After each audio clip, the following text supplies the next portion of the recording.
bersatu dalam doa.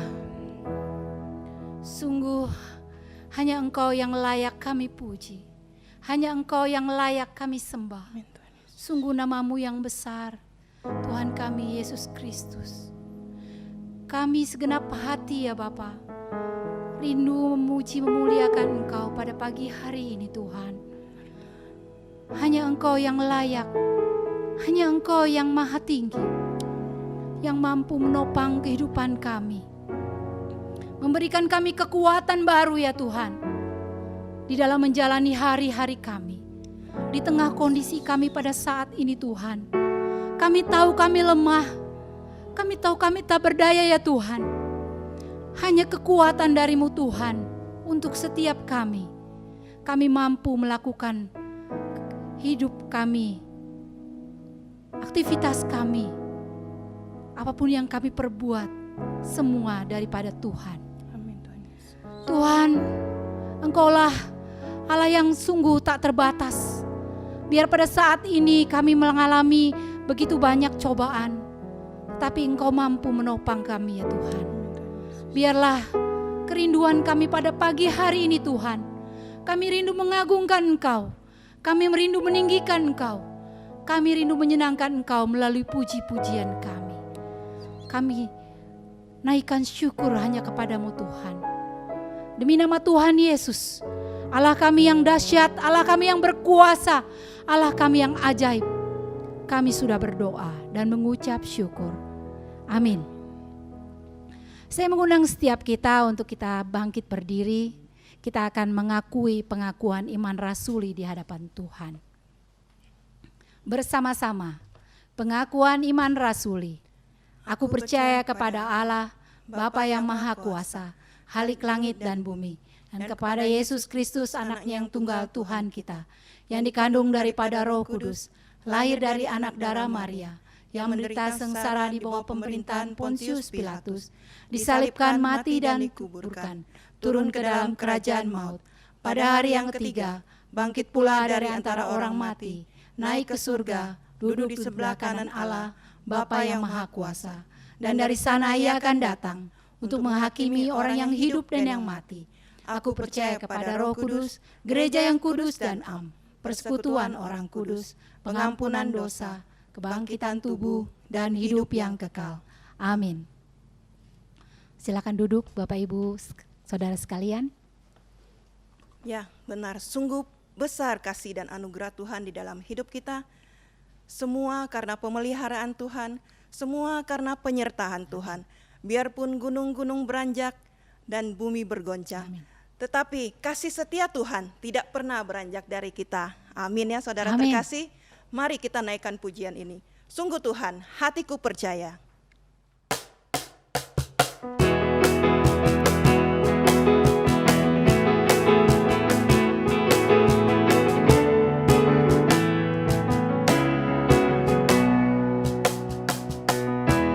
Tuhanlah kekuatan dan mazmurku, Ya gunung batu dan keselamatanku. Hanya padamu, Hanya padamu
Terima kasih ya Bapa atas kasih dan anugerah Tuhan dalam hidup kami. Saat ini ya Bapa, kami mau kembali mendengarkan firman Tuhan. Kami mau diurapi oleh firman-Mu ya Bapa. Biarlah setiap kami ya Tuhan membuka hati kami untuk siap diurapi oleh firman-Mu. Supaya setiap kami dapat menghidupi firman-Mu dalam kehidupan kami hari lepas hari.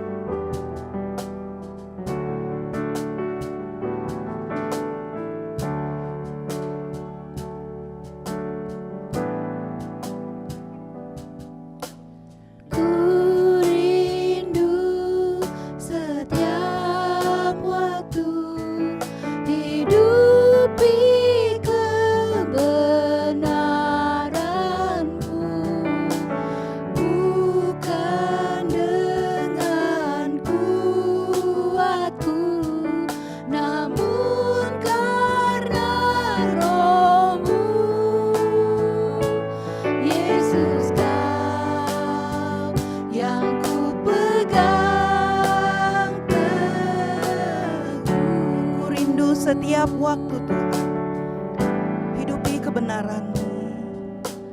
Ku rindu setiap waktu hidupi kebenaran-Mu, bukan dengan kuatku, namun karena Roh-Mu.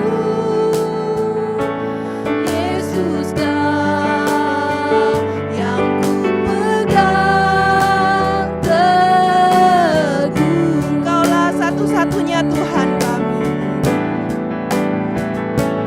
Engkaulah Tuhan, Engkaulah Raja kami. Engkaulah Raja, berdaulat atas hidupku, ku berserah penuh. Dengan hati yang sungguh-sungguh, ku rindu setiap waktu Tuhan, hidupi kebenaran-Mu. Ku rindu setiap waktu hidupi kebenaran-Mu, Bukan dengan kuat kami, bukan dengan tapi oleh kebenaran, tetapi oleh Roh-Mu karena Roh-Mu. Yesus Kau yang ku pegang teguh. Engkaulah Tuhan kami, Engkaulah Raja kami ya Allah. Engkau yang menjabat atas hidup kami. Tuhan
persilakan kepada Bapak Pendeta Fauji untuk menyampaikan firman Tuhan.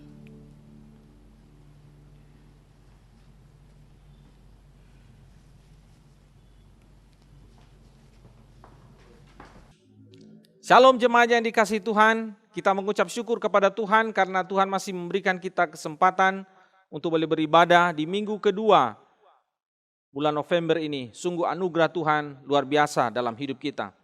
Sebelum kita merenungkan firman Tuhan, mari kita mohon pimpinan Tuhan di dalam doa.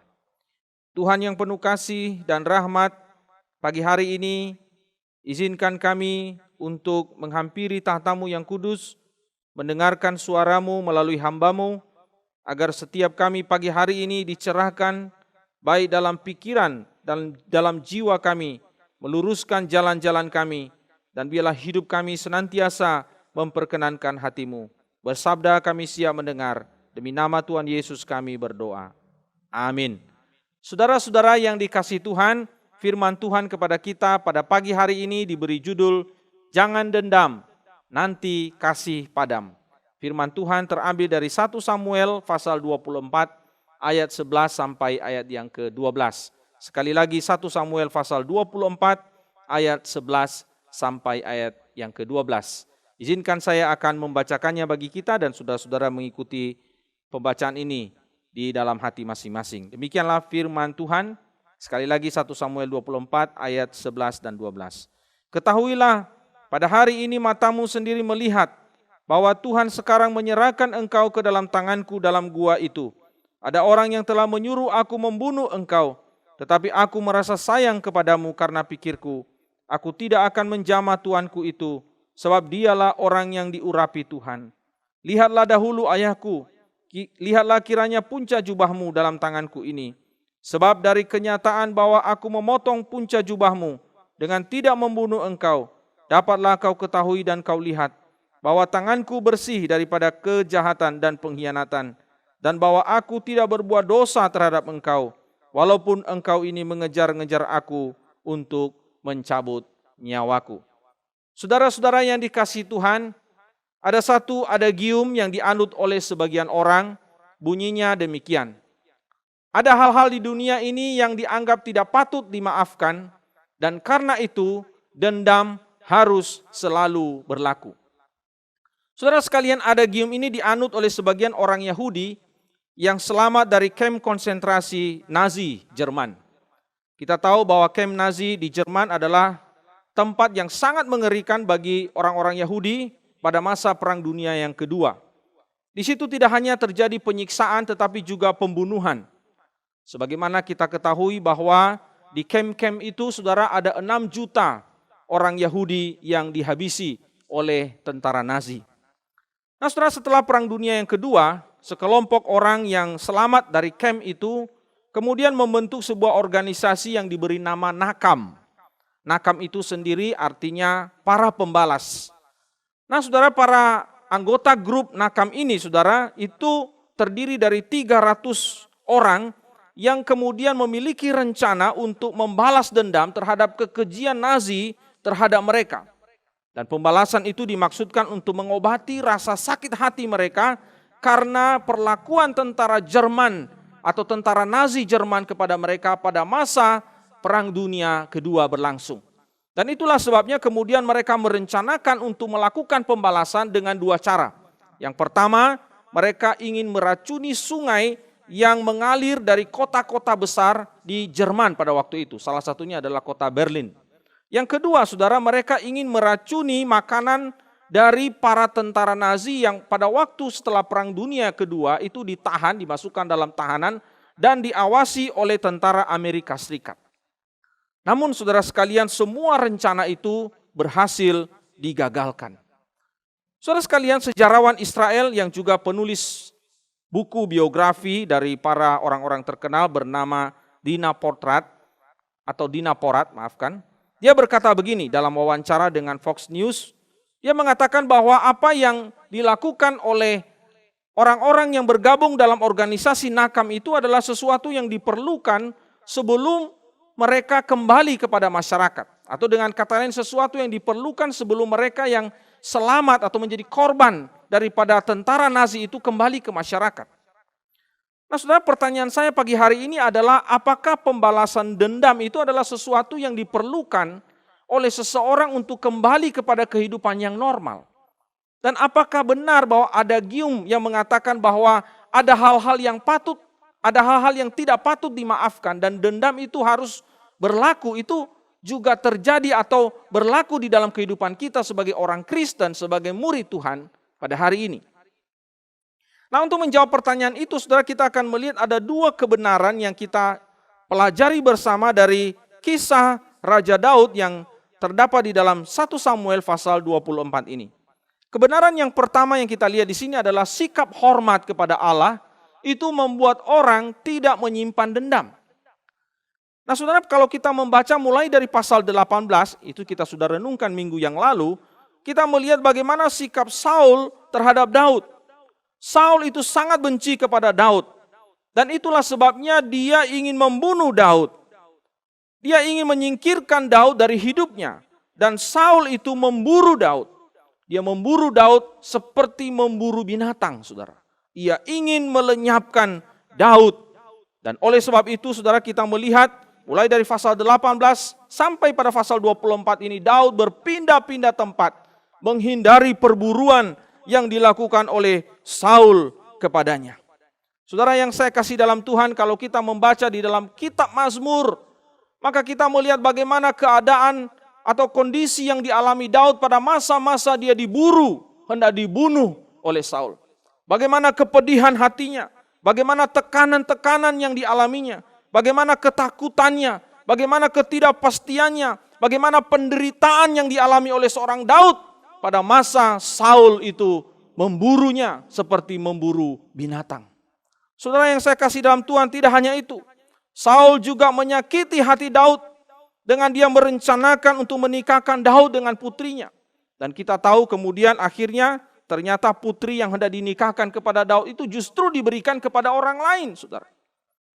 Dan tidak hanya itu, saudara, yang lebih menyedihkan lagi, pada waktu Daud itu, saudara, terusir atau dia dalam pengembaraan dan dia meninggalkan keluarganya, istrinya yang bernama Mikal yang adalah anak Saul itu juga kemudian diberikan kepada orang lain, saudara, menjadi istri orang lain. Bukankah itu adalah sesuatu yang sangat menyedihkan, sesuatu yang sangat memedihkan hati seorang Daud? Namun Daud sama sekali tidak menaruh dendam dan sakit hati kepada Saul. Pada suatu ketika Saul membuang hajat di sebuah gua, saudara, dan ternyata Daud dan anggota-anggotanya, pasukannya itu berada di dalam gua yang sama. Dan ini sebenarnya adalah kesempatan yang sangat baik dan sangat besar untuk membalas dendam. Kalau Daud memiliki dendam kepada Saul, ia bisa saja membunuh Saul. Namun Daud dikatakan tidak melakukannya. Ia justru bahkan melarang orang-orang yang ada di sekitarnya untuk menyentuh Saul atau membunuh Saul. Bahkan ketika mereka berkata, Tuhan menyerahkan dia ke dalam tanganmu, ini kesempatanmu, ini saat yang baik sekali. Namun Daud tidak melakukannya. Saudara yang saya kasih dalam Tuhan, kenapa Daud tidak menaruh dendam kepada Saul? Kenapa dia tidak membalaskan perbuatan Saul kepadanya? Bukankah Saul itu sungguh keterlaluan dan sudah di luar batas? Mengapa, saudara?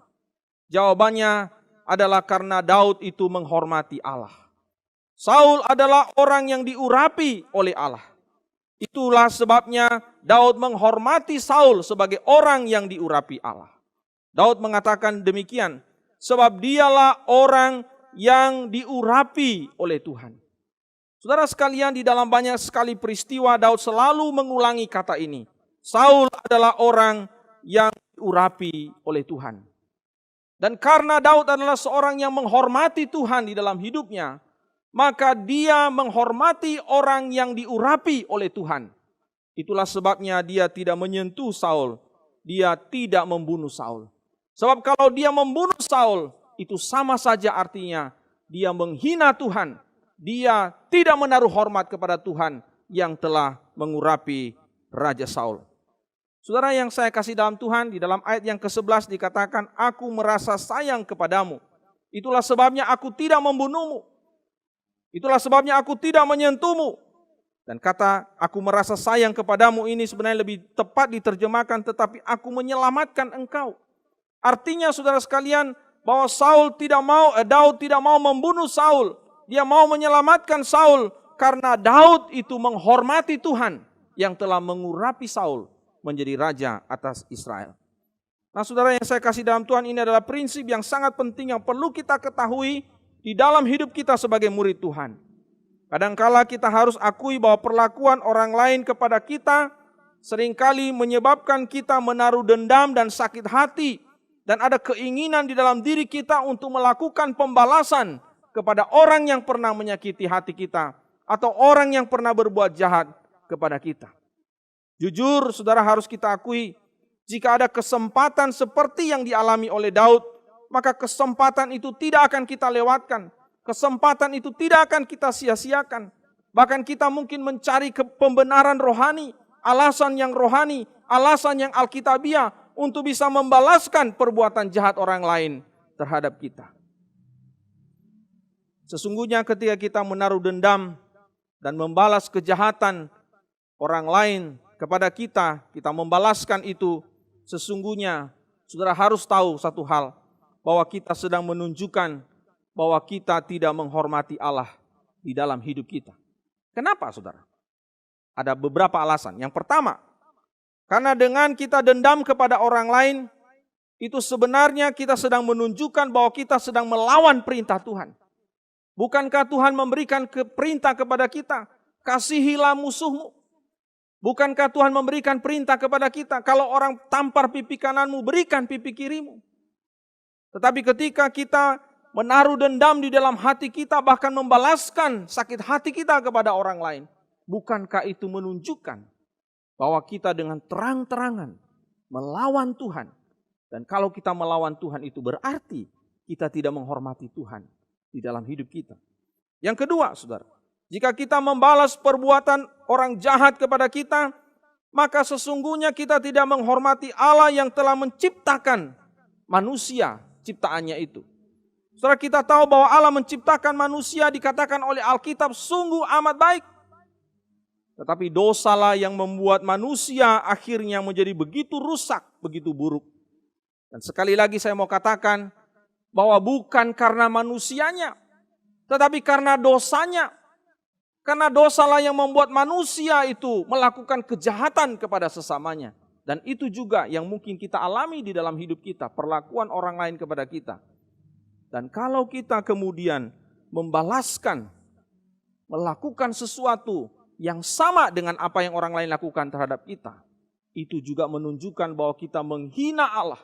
Kita tidak menghormati Allah yang menciptakan orang itu, menciptakan dia, bukan di dalam dosanya, tetapi menciptakan dia sungguh amat baik. Dan itu ketika kita melakukannya, kita membalaskan dendam kita kepada orang lain, itu sama saja kita menghina Allah sebagai pencipta. Yang ketiga, jika kita menaruh dendam kemudian kita membalaskan dendam itu, maka itu sama saja kita mengambil alih hak Allah. Alkitab mengatakan di dalam Roma pasal 12 ayat 19, pembalasan adalah hakku, akulah yang menuntut pembalasan. Maka ketika kita mengambil alih hak Allah di dalam hidup kita, itu sama saja kita menghina Allah karena tindakan kita itu. Dan di dalam ayat yang ke-13, Daud berkata kepada Saul, Tuhan kiranya membalaskan aku kepadamu, tetapi tanganku tidak akan memukul engkau. Saudara, Daud sungguh-sungguh menaruh hormatnya kepada Allah. Yang keempat, saudara, jika kita membalaskan dendam kita kepada orang lain, maka itu sama saja merupakan penghinaan terhadap karya salib Kristus yang begitu agung di dalam hidup kita. Saudara, kenapa saya katakan ini adalah sebuah penghinaan? Sebab kematian Kristus di atas kayu salib sesungguhnya telah membawa perdamaian antara kita dengan Allah, tetapi juga membawa pendamaian antara kita dengan sesama. Maka jika salib Kristus telah mendamaikan kita dengan Allah dan mendamaikan kita dengan sesama, tetapi pada saat yang sama kita masih menaruh dendam, kita masih membenci orang lain, dan kita ingin membalaskan dendam kita kepada orang lain, itu sama artinya kita menghina karya salib Kristus.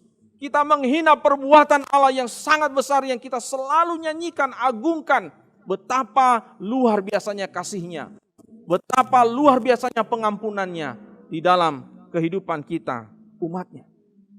Nah saudara, ini prinsip yang sangat penting dan harus kita ketahui jika kita di dalam hidup kita, pada waktu orang lain menyakiti kita, pada waktu orang lain memusuhi kita, pada waktu orang lain mungkin melakukan perbuatan-perbuatan yang tidak pantas terhadap hidup kita, kita harus ingat bahwa kita tidak boleh menaruh dendam, kita tidak boleh membalaskan perbuatan jahat orang lain kepada kita, karena kita menghormati Allah di dalam hidup kita.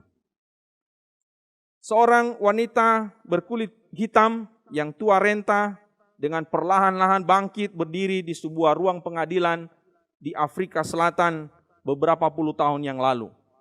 Umurnya kira-kira 70 tahun. Dari raut wajahnya saudara kelihatan tergores penderitaan yang dialaminya selama bertahun-tahun. Dan di depannya saudara berdiri seorang pria kulit putih yang bernama Mr. Van der Broek. Saudara sekalian, Van der Broek dinyatakan bersalah karena membunuh anak laki-laki dan suami dari wanita tua yang berumur 70 tahun itu. Beberapa tahun yang lalu, saudara, pria itu datang ke rumah wanita itu. Dan kemudian dia mengambil anaknya, menembaknya, dan kemudian membakar anaknya. Kemudian saudara, beberapa tahun kemudian dia datang kembali lagi, saudara. Dia mengambil suami daripada wanita itu dan menyeretnya ke sebuah tempat di tepi sebuah sungai, disaksikan oleh wanita itu. Dia melihat suaminya diikat, disiksa, dan kemudian dia dibakar dengan bensin. Saudara yang saya kasih dalam Tuhan, kata-kata terakhir yang didengar oleh wanita itu yang keluar dari mulut suaminya sebelum suaminya itu meninggal, dia berkata, "Bapa, ampunilah mereka." Belum lama berselang kemudian Mr. Van der Broek itu ditangkap, diadili dan kemudian dinyatakan bersalah. Dan pada saat itu saudara, ketika wanita itu berdiri di dalam ruangan pengadilan itu, hakim bertanya, "Jadi apa yang Anda inginkan? Apa yang harus dilakukan pengadilan terhadap orang ini yang secara brutal telah menghabisi keluarga Anda?" Wanita itu kemudian menjawab, "Saya menginginkan 3 hal. Yang pertama, saya ingin pergi ke tempat suami saya dibunuh. Saya ingin mengumpulkan abunya dan saya ingin menguburkannya secara terhormat. Yang kedua, Pak Hakim, saya hanya punya 1 orang suami dan 1 orang anak. Dan karena mereka semua telah pergi, saya ingin mengangkat Van der Broek ini menjadi anak saya. Dan saya ingin 2 kali dalam sebulan dia harus pergi ke ghetto. Ghetto itu adalah tempat orang-orang kulit hitam tinggal. Dia harus datang ke tempat itu 2 kali dalam seminggu, dalam sebulan. Dan 1 hari dalam pertemuan itu dia harus bersama-sama dengan saya. Dia harus bercakap-cakap dengan saya. Dia harus mengisi hari-hari saya supaya saya juga bisa menyatakan kasih saya kepadanya." Dan yang ketiga, sambil melihat kepada Van der Broek itu, dia berkata, "Saya ingin anak ini, Van der Broek ini tahu bahwa saya memberikan maaf baginya karena Kristus Yesus telah mengampuni dan telah memaafkan dosa-dosa saya dan juga dosa-dosa kita." Dan itulah permintaan suami saya terakhir sebelum dia menghembuskan nafas terakhir. Oleh karena itu saya minta seseorang bisa membantu saya ke depan sehingga saya bisa memeluk Van der Broek itu dan menyatakan kepadanya bahwa saya ingin dan saya benar-benar memaafkannya. Nah, saudara, ketika petugas pengadilan kemudian membawa wanita tua itu ke depan Van der Broek, lalu Van der Broek itu saudara tidak bisa menahan tangisannya, dia menangis dan dia pingsan. Pada waktu orang-orang di dalam ruangan pengadilan itu menyaksikan peristiwa itu, mereka menyanyikan lagu Amazing Grace. Kalau saya Indonesiakan, sangat besar anugerahmu. Saudara yang saya kasih dalam Tuhan, kata-kata wanita tua itu, karena Yesus Kristus mati untuk mengampuni. Demikianlah wanita ini mengampuni orang yang pernah berbuat jahat kepadanya. Saudara, terlalu sering kita mengatakan kata-kata ini. Terlalu sering kita mengatakan kita mengagungkan karya salib. Terlalu sering kita mengatakan bahwa begitu hebatnya karya salib dalam hidup kita. Tetapi pertanyaannya adalah, apakah kita sungguh-sungguh telah menunjukkan penghormatan kita akan karya salib itu di dalam hidup kita ketika kita memaafkan, mengampuni orang lain. Saudara sekalian, dalam hidup kita ini ada begitu banyak orang yang pernah mungkin membuat kehidupan kita menjadi begitu menderita. Mungkin suami kita yang pernah melukai kita, mengecewakan kita. Mungkin istri kita yang pernah menimbulkan kepahitan di dalam jiwa kita. Mungkin mertua kita, mungkin menantu kita, mungkin anak-anak kita, mungkin orang tua kita. Bahkan mungkin tetangga-tetangga kita yang dekat dengan kita, yang sering bertemu dengan kita, yang menjengkelkan kehidupan kita, hati kita. Bahkan mungkin sesama anggota gereja atau sesama pelayan-pelayan Tuhan di gereja yang juga mungkin pernah menimbulkan luka di dalam hati kita. Apakah kita menghormati Tuhan? Dan dengan demikian kita tidak menyimpan dendam dan sakit hati terhadap orang lain. Yang kedua, saudara, sikap hati yang bersih dari kejahatan membuat orang tidak menyimpan dendam. Saudara, pada waktu Daud memotong punca jubah Saul dengan diam-diam, dikatakan dalam ayat yang ke-6, berdebar-debarlah hati Daud. Saudara sekalian, kalau kita menyelidiki dalam bahasa Ibrani, kata berdebar-debar itu dari kata nakah. Itu artinya memukul hatinya. Coba kita membayangkan, saudara, ketika Daud itu hanya memotong punca jubahnya, artinya ujung jubahnya, dia belum menyentuhnya, dia hanya memotong punca jubahnya, itu sudah mendatangkan rasa bersalah di dalam hati Daud, saudara. Belum menyentuhnya, apalagi membunuhnya, dia hanya memotong punca jubahnya saja, dia sudah merasa bersalah di dalam hatinya. Menarik sekali, saudara. Kalau kita menyelidiki hati daripada Daud ini atau mencoba melihat kedalaman hati seorang Daud ini, sungguh, saudara, di dalam hatinya tidak ada kebencian dan sakit hati, sekalipun Saul itu telah membuat hidupnya menderita bertahun-tahun lamanya. Saudara yang saya kasih dalam Tuhan, kalau kita melihat di dalam ayat yang ke-12, di situ Daud mengatakan, tanganku bersih dari kejahatan dan pengkhianatan.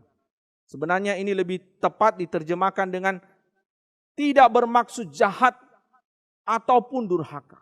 Artinya, saudara yang saya kasih dalam Tuhan, pada waktu Daud itu memotong punca jubah daripada Saul itu sebenarnya bukan karena dia benci kepada Saul, tetapi dia hendak membuktikan kepada Saul bahwa hatinya itu bersih, bahwa hatinya itu tidak ada niat atau maksud yang jahat kepada Saul.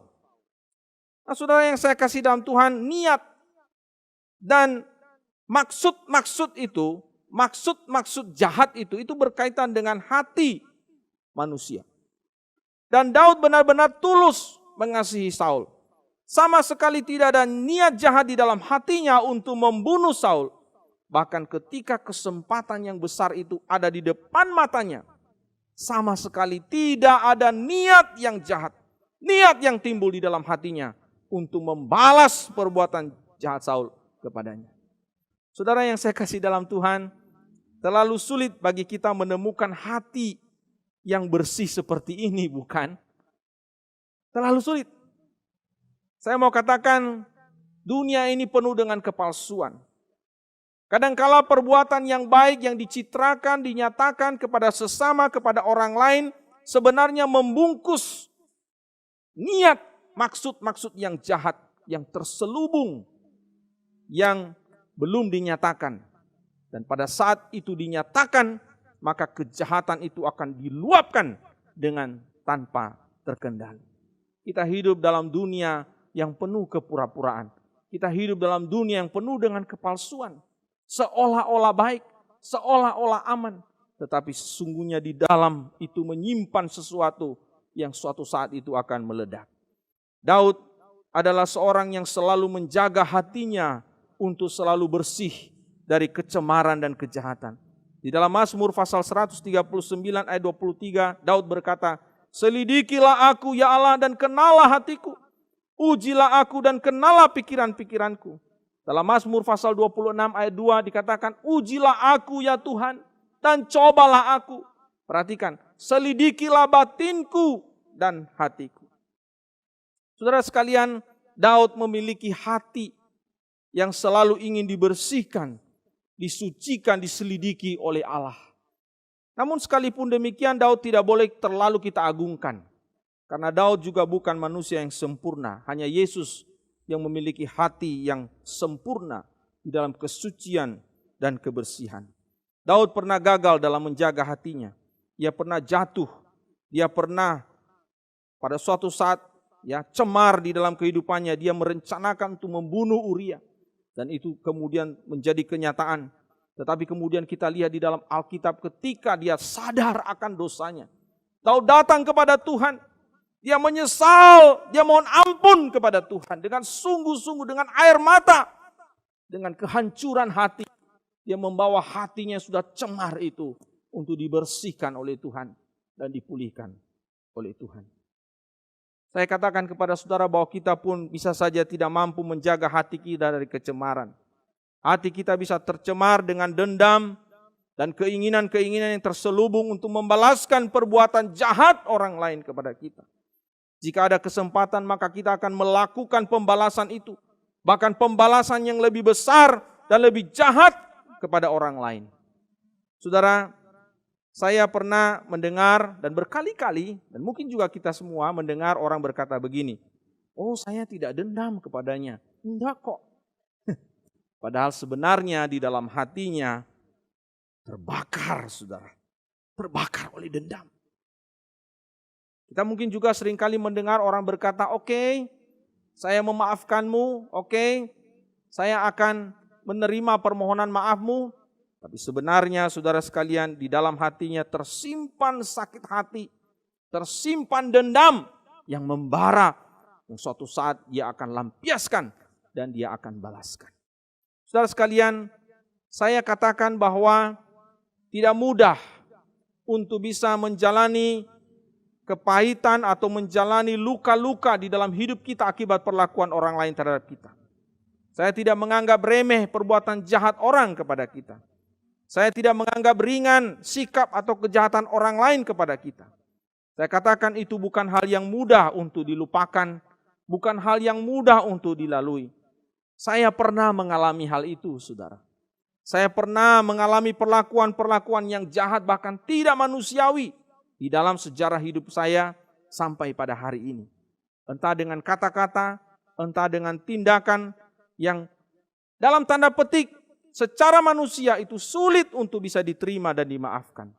Tetapi saya dan saudara hari ini mau belajar dari seorang Daud, dari firman Tuhan yang mengajarkan kita tentang hati. Hati kita harus dibersihkan. Hati kita harus disucikan dari segala kecemaran. Saudara yang saya kasih dalam Tuhan, jika kita menaruh sakit hati, dendam, dan keinginan-keinginan untuk membalas perbuatan jahat orang lain kepada kita, sesungguhnya saya mau katakan bahwa hati kita tidak bersih. Hati kita tercemar, bahkan hati kita begitu kotor. Bagaimana Allah bisa bertahta di dalam hati yang demikian? Bagaimana orang bisa menghampiri Allah dengan hati yang demikian? Bagaimana orang bisa memuji Tuhan? Oh haleluya, puji Tuhan dengan hati yang demikian.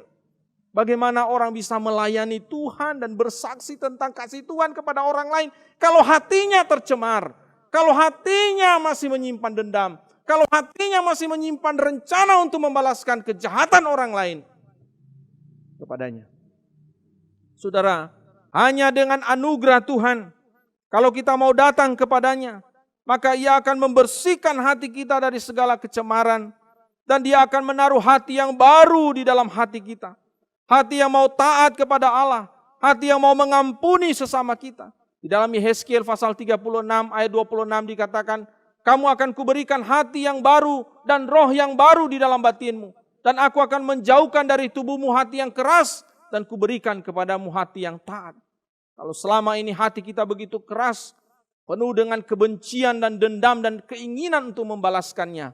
Pada hari ini, Kalau kita mau datang kepada Tuhan dengan segala kehancuran hati kita di hadapannya, maka Dia akan membersihkan hati kita. Dia memberikan kepada kita hati yang baru, hati yang mau taat, hati yang dijauhkan dari segala kekerasan hati yang lembut untuk mau mengampuni orang yang bersalah kepada kita. Saudara sekalian, jika hati kita bersih, maka kita bisa melihat segala sesuatu dengan objektif. Kita bisa melihat orang yang menyakiti hati kita dengan sudut pandang yang lain, sudut pandang yang baru, sudut pandang yang berbeda. Kita juga bisa melihat bahwa orang yang berbuat jahat kepada kita bisa saja adalah korban dari perlakuan orang lain kepada mereka juga. Sehingga mereka meneruskan atau mereka mengulangi perbuatan yang telah mereka terima dari orang lain terhadap mereka. Dan mereka teruskan itu kepada kita. Kita bisa melihat saudara sekalian dari sudut pandang yang lain bahwa manusia itu tidak sempurna.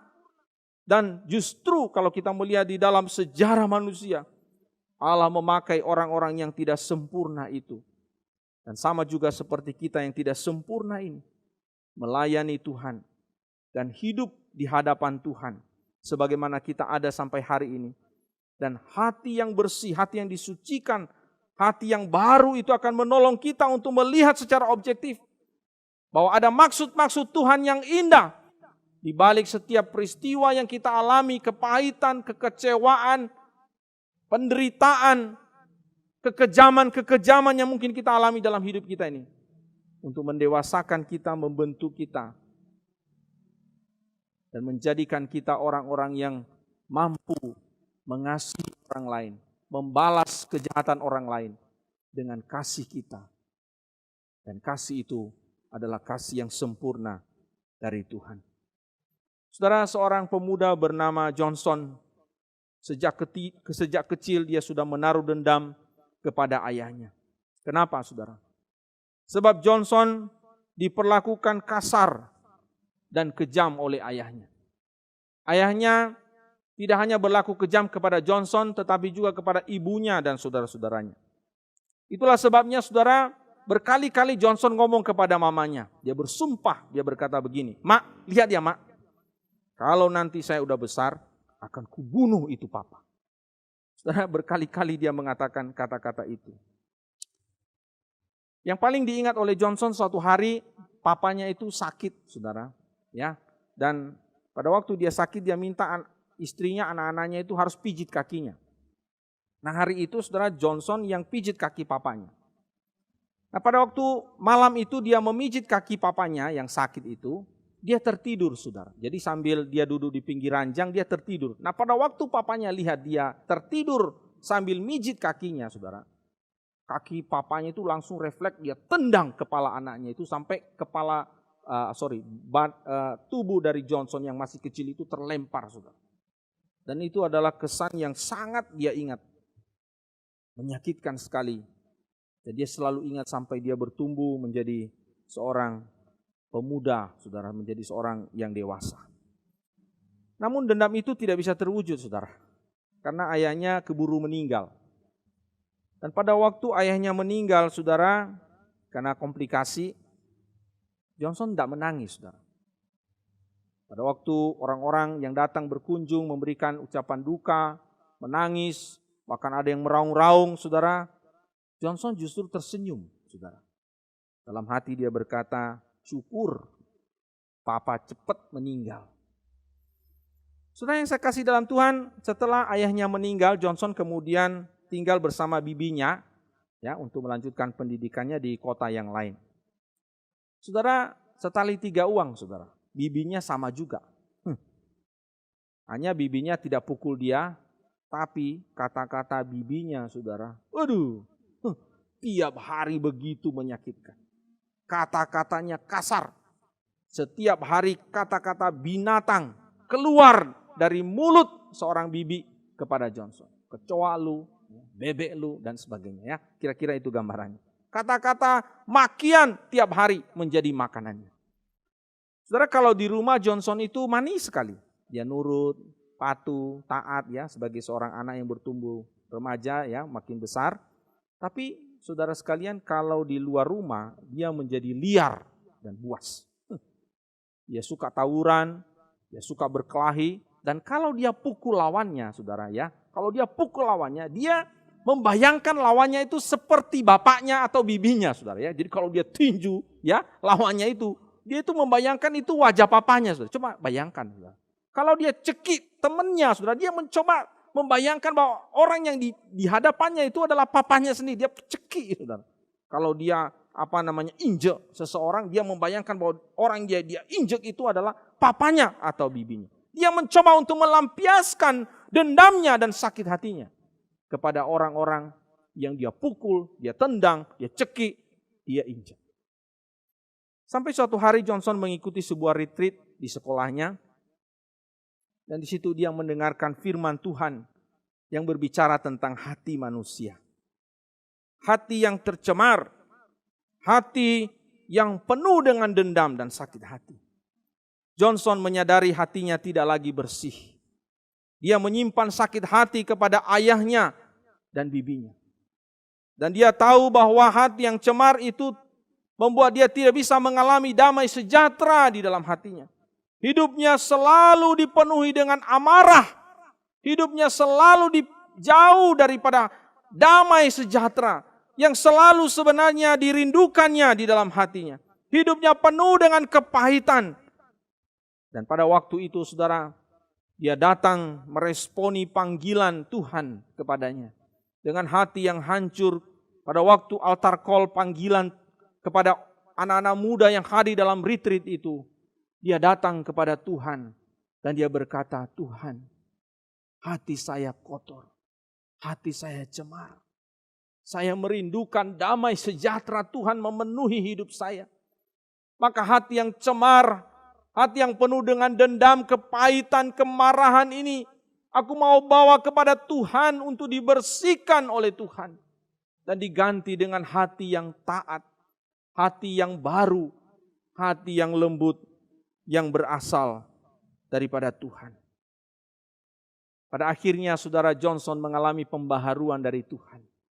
Dan secara perlahan dan bertahap, karena hatinya sudah mengalami damai sejahtera Tuhan, dia mulai belajar untuk mengampuni, melepaskan semua dendam-dendam dari dirinya. Dan dia bisa menerima semua kepahitan dan semua penderitaan-penderitaan yang pernah dilaluinya, dijalaninya dari sudut pandang yang baru, dari sudut pandang Allah. Jemaat yang dikasihi Tuhan, Allah ingin sekali lagi membersihkan hati kita dari segala kecemaran, kepahitan, kekecewaan, dendam, dan amarah. Dan mari kita datang membawa hati kita kepadanya, agar damai sejahtera Tuhan memenuhi hati kita. Pertanyaan saya yang pertama tadi, pembukaan khotbah ini, apakah benar bahwa hal-hal yang tidak patut dimaafkan itu adalah menjadi bagian dari hidup kita? Sebagai murid Tuhan, masih berlakukah? Jawabannya adalah tidak. Karena kita telah mempelajari dua kebenaran penting pada hari ini. Yang pertama, sikap hormat kepada Allah membuat orang tidak menyimpan dendam. Dan yang kedua, sikap hati yang bersih dari kejahatan membuat orang tidak menyimpan dendam. Kiranya firman Tuhan hari ini memperkaya hidup kita dan menolong kita menjadi murid-murid Tuhan yang belajar untuk tidak menyimpan dendam dan belajar untuk mengeluarkan, menyatakan kasih kepada orang-orang yang pernah menyakiti hati kita. Mari kita berdoa. Terima kasih Tuhan untuk firman-Mu. Berkati dalam hidup kami, dalam kami membangun relasi kami dengan orang lain. Biarlah kasih Kristus memenuhi hati kami, sehingga kami mampu untuk mengampuni orang lain. Dan biarlah dua kebenaran yang kami pelajari hari ini akan memperkaya hidup kami, memampukan kami untuk tidak lagi menyimpan dendam kepada orang lain, tetapi justru memaafkan, mengampuni orang lain. Berkati firman-Mu, demi nama Tuhan Yesus kami berdoa. Amin.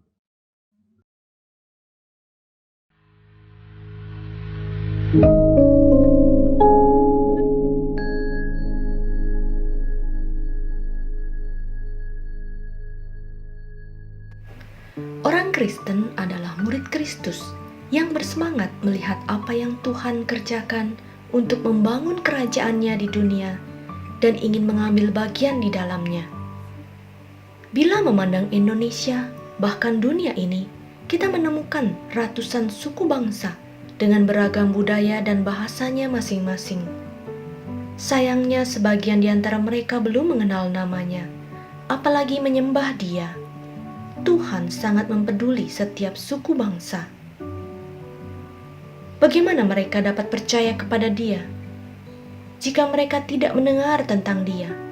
Bagaimana mereka mendengar tentang Dia jika tidak ada yang memberitakannya? Dan bagaimana mereka dapat memberitakannya jika mereka tidak diutus? Doakan agar ada jemaat Tuhan yang terpanggil menjadi utusan atau goer atau misionaris untuk pergi memberitakan kabar baik ke tempat-tempat di mana Injil belum diberitakan. Panggilan untuk menjadi goer atau misionaris tidaklah mudah, membutuhkan pergumulan untuk meninggalkan banyak hal. Perlu persiapan, baik rohani, fisik, mental, dan karakter. Doakan agar mereka yang jelas akan panggilan Tuhan dapat benar-benar dipersiapkan untuk dapat menjadi utusan yang sehat, tangguh, dan efektif. Tuayan memang banyak, tetapi bekerja sedikit. Karena itu, mintalah kepada Tuhan yang empunya tuayan, supaya Ia mengirimkan pekerja-pekerja untuk tuayan itu. Saudara-saudara yang dikasihi Tuhan, pada hari ini kita akan berdoa untuk beberapa hal yang berkaitan dengan misi Gereja Kristen Jakarta. Mari kita berdoa bagi jemaat Tuhan yang terpanggil untuk menjadi utusan Tuhan atau misionaris yang pergi memberitakan kabar baik di tempat-tempat di mana Injil belum diberitakan. Panggilan untuk menjadi seorang misionaris tidaklah mudah, membutuhkan pergumulan untuk meninggalkan banyak hal, untuk persiapan rohani, fisik, dan mental. Mari kita berdoa agar mereka yang telah terpanggil untuk memenuhi panggilan Tuhan ini dapat mempersiapkan diri mereka untuk menjadi utusan-utusan yang sehat, tangguh, dan efektif di dalam melayani Tuhan. Mari kita bersama-sama berdoa untuk hal ini. Bapa kami dalam surga, kami datang kepadamu. Kami berdoa bagi para utusan-utusan Tuhan di ladang-ladang Tuhan, di ladang-ladang misi yang Tuhan sudah panggil, yang adalah anak-anak-Mu, baik mereka yang adalah orang-orang awam maupun mereka yang terpanggil secara khusus dibina, dibentuk melalui pendidikan teologi. Kami berdoa, kami mau serahkan mereka dalam tangan-Mu. Kiranya Engkau memperlengkapi mereka sebelum diutus, agar mereka sungguh-sungguh siap untuk menjadi pelayan-pelayan Tuhan yang memberitakan Injil Tuhan, yang secara efektif mengabarkan kasih Tuhan, dan bertahan di dalam kesulitan-kesulitan yang mungkin mereka hadapi di ladang-ladang misi yang ada. Terima kasih Tuhan. Kami berdoa, kami serahkan semua permohonan misi kami ini ke dalam tangan-Mu. Demi nama Tuhan Yesus kami berdoa. Amin.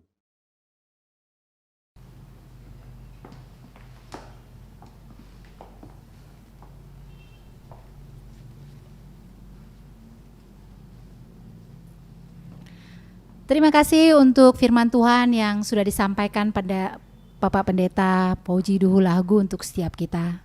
Biarlah kita menjadi pelaku-pelaku firman Tuhan yang setia. Warta Sinode GKJ hari ini tanggal 8 November 2020. Yang pertama adalah Retreat BPN Sinode periode yang ke-18 akan diadakan pada hari Sabtu dan Minggu tanggal 14 dan 15 November pukul 9 pagi sampai 12 siang yang akan dilangsungkan secara virtual melalui Zoom meeting. Syarat dan ketentuan bagi calon pasutri yang ingin melangsungkan pemberkatan nikah kudus di Gereja Kristen Jakarta dapat dilihat melalui akun Instagram Sinode GKJ. Yang kedua, kelas SMK kedua, saya murid Kristus kedua, akan diadakan pada hari Kamis tanggal 12 November 2020 pukul 7 malam dengan tema Bersatu dalam Kristus. Peserta room 1 dilayani oleh Guru Injil Antoni Samusir. Peserta room 2 akan dilayani oleh Pendeta Elisa Estianto.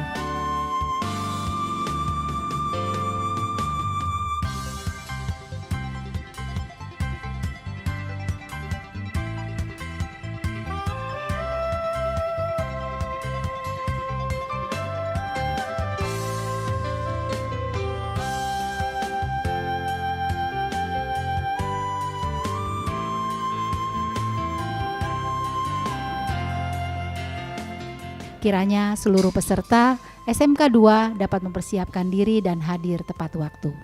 Demikian Warta Sinode hari ini. Terima kasih atas perhatian Bapak dan Ibu, saudara-saudari sekalian.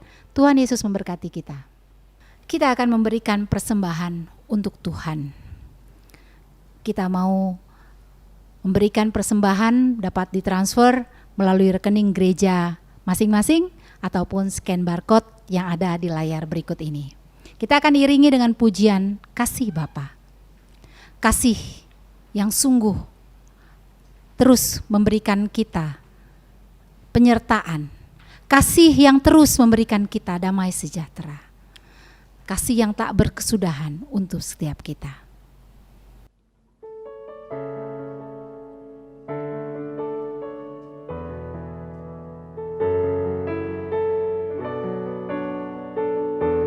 Kita katakan seperti mentari yang bersinar.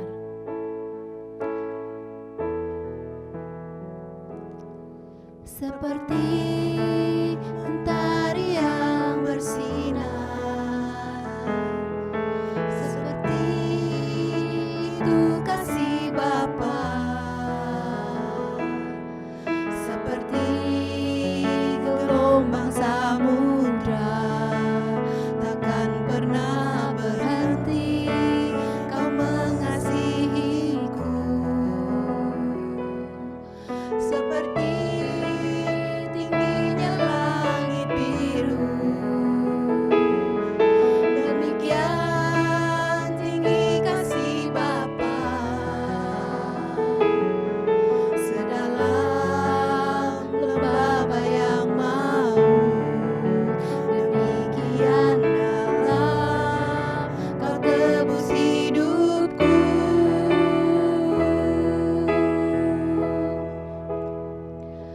Kasih-Mu lebih dari mentari yang tak pernah berhenti, memancarkan sinarnya. Cinta-Mu lebih dari samudra, tenggelamku di dalam kesetiaan-Mu Tuhan. Terima kasih atas cinta-Mu. Kita naikkan pujian ini sekali lagi.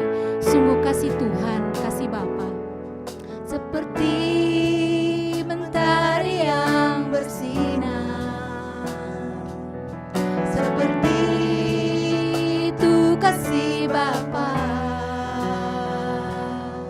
seperti gelombang samudra, takkan pernah berhenti Kau mengasihiku.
Mari kita bersatu dalam doa.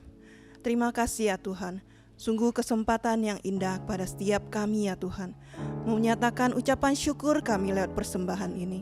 Sungguh Tuhan, biarlah Engkau Tuhan yang menguduskan, yang mensucikan persembahan kami ini untuk kami pakai ya Bapa, untuk menjadi berkat bagi kemuliaan-Mu ya Tuhan. Tuhan Yesus, ajar kepada setiap kami ya Tuhan, untuk terus ya Bapa mempersembahkan yang terbaik bagi Engkau ya Bapa. Terima kasih ya Tuhan, terpujilah Engkau ya Bapa. Ajar juga kepada setiap kami untuk selalu berharap kepadamu ya Tuhan. Terpujilah Engkau Tuhan. Dalam nama Tuhan kami Yesus Kristus yang hidup kami berdoa. Haleluya. Amin. Amin. Saudara terkasih, saatnya kita akan mengakhiri ibadah kita. Mari kita semua, kita bangkit berdiri, kita akan menaikkan pujian doksologi.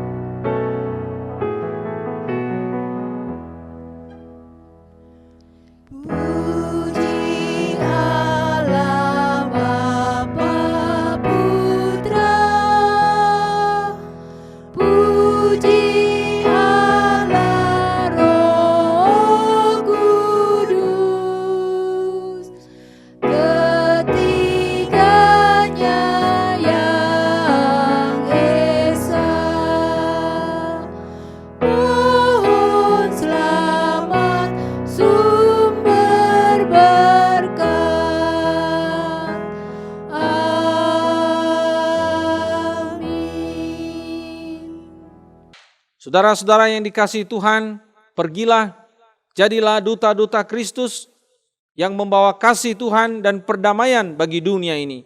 Arahkanlah hatimu kepadanya dan terimalah berkat-Nya. Tuhan memberkati engkau dan melindungi engkau. Tuhan menyinari engkau dengan wajah-Nya dan memberi engkau kasih karunia-Nya. Tuhan menghadapkan wajah-Nya kepadamu dan memberi engkau damai sejahtera-Nya dari sekarang sampai selama-lamanya. Amin.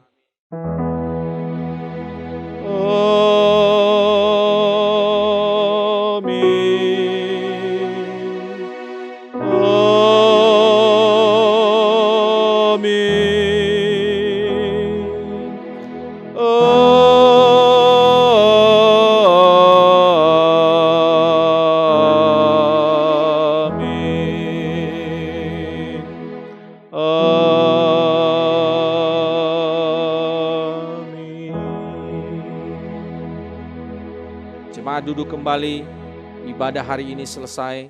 Tuhan Yesus memberkati kita.